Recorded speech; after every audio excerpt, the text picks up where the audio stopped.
तो दोस्तों एक डीएम आया है और डीएम में क्या लिखा है ये मैं आपको शायरी में समझाऊंगा। और शायरी अच्छी लगे तो लाइक कमेंट शेयर जरूर करिएगा। शायरी का नाम है स्कूल का प्यार। ये बात है तब की जब मैं 8 क्लास में था। एक लड़की दिखी भोली सी जिससे मुझे पहली नजर में ही प्यार हो जाता है। 2 साल तक उसे कुछ कह नहीं पाता, प्यार सिर्फ एक तरफा हो जाता है। फिर 10वीं क्लास में मेरे पास फोन आता है और मुझे कहीं से उसका नंबर मिल जाता है। उसका भी रिप्लाई आता है। फिर वो 15-20 दिन मुझसे बात करती है, फिर नंबर ब्लॉक कर देती है और फिर लॉकडाउन लग जाता है। अब दूर होने के बाद भी मैं उसे याद करता हूँ। उसको याद किए बिना कोई दिन नहीं जाता। मैं हर रोज उसे याद करता हूँ। अब बोर्ड के एग्जाम आ जाते हैं और अब हम दोनों एक दूसरे को फिर से नजर आते हैं।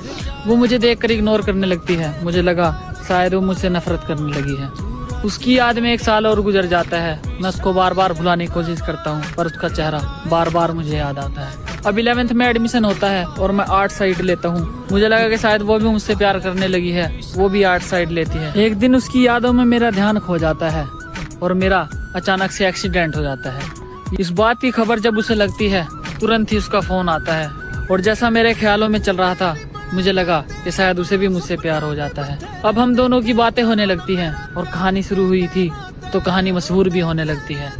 कहानी कैसी लगी हो कमेंट कर देना और इस कहानी का पार्ट 2 जल्दी ही आएगा। देखने के लिए फॉलो जरूर कर लेना। अपने लुटेरे देखे थे।